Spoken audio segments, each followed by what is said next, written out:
I'm Liz Graciela, and your Skyline Scoops, that's right, now.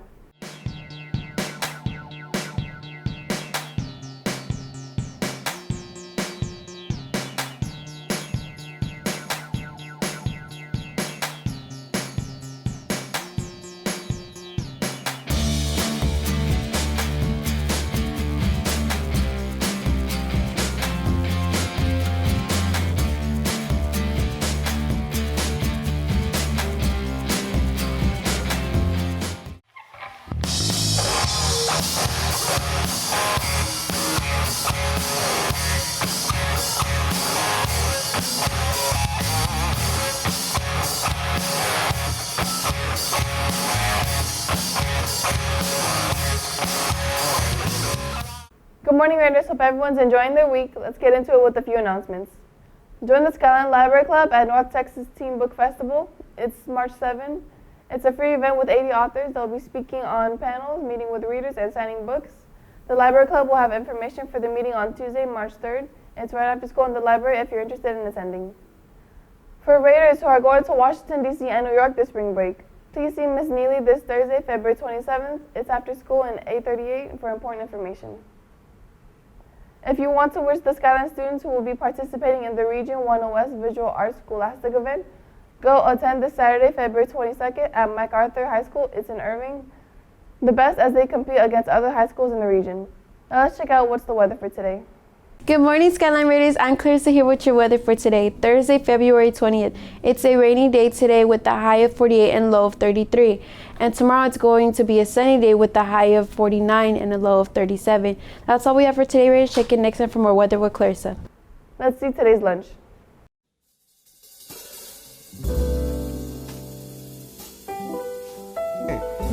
For Thursday, Hasidian chicken bowl with grilled chicken strips and rice, vegetarian salad, seasoned black beans, cheesy spinach, pears, and fresh fruit salad.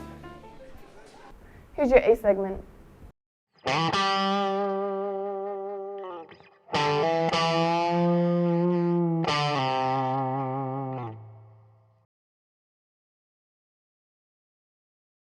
Is group work a thorn in your side? This video will equip you with the strategies you'll need to help your group be successful, leaving you anxiety-free about your next project.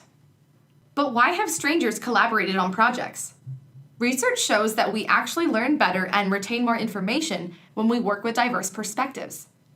No matter what career you choose, some form of group work will be necessary, so starting now is great practice. So why are group projects sometimes a major headache?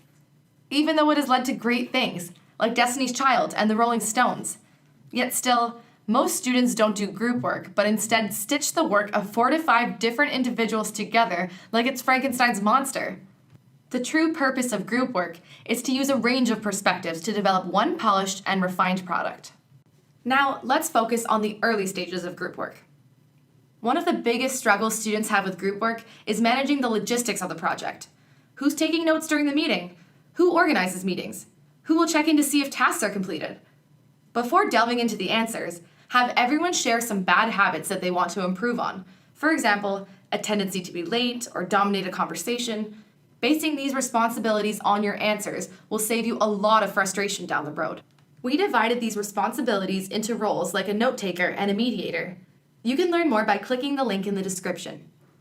Decide what works best for you and your group and allow room for flexibility in your roles. Up next is project planning. Before you end, make sure your group is on the same page when it comes to your purpose, goals, and approach for the project.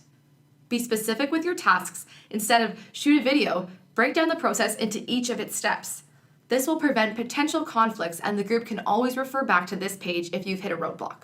Make a chart with each task, the individual assigned to the task, its completion date, and necessary resources. Prioritize them based on time and importance, but be realistic and flexible with your deadlines.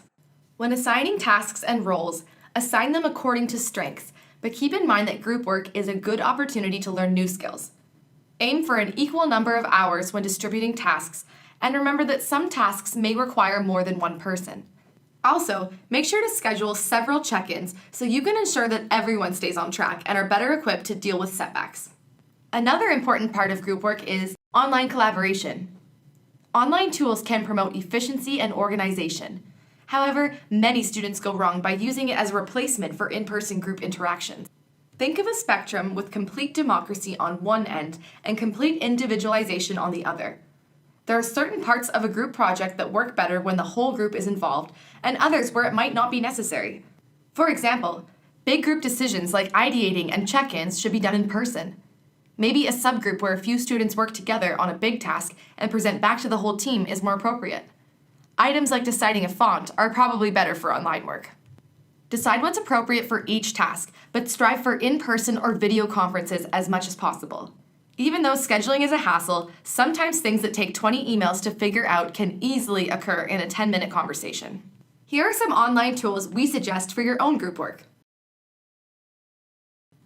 However, it's easy to forget that not everyone has Facebook or can use these platforms. Exchange phone numbers and emails the old-fashioned way, especially in cases of emergency. If there's a gap in your group's communication, it's also handy to know how to manage conflict. Conflict of some magnitude is pretty much inevitable when you work with others. The way you handle it determines whether the different perspectives, personalities, and interests work to the team's advantage or its demise. Some examples of conflict you might face include a conflict of ideas, a lack of accountability, or missing deadlines. To stay on the right track, here are some tips on how to manage conflicts that may arise. Stay calm, be patient and respectful, and have each person speak one at a time. To avoid personal attacks, address the action, not the person. Instead of you always or you should, try I feel or I've noticed. If the issue gets personal, enlist the help of an objective party, like a TA or your prof. All relationships require compromise, so choose solutions that are in the group's best interests. Also, be sure to check out the links for specific strategies to help you with group process, managing conflict, and communicating effectively. In the end, what most people dislike about group work is the stress of managing it. By embracing the core idea of actually working in a group, you'll have the opportunity to identify your own strengths and weaknesses and soon learn firsthand what great groups can achieve. That's all for today, Raiders. Be sure to catch up on all things Skyline by following us at Skynet Broadcasting. And to make sure you never miss an episode of your Skyline's group, you can sign up to receive more broadcasts by texting SKLA to 81010 or visit us at skynetbroadcasting.org. I'm Liz Garcia, with everyone here from Skynet News. Thanks for watching, and we'll catch you next time. It's such a nice day.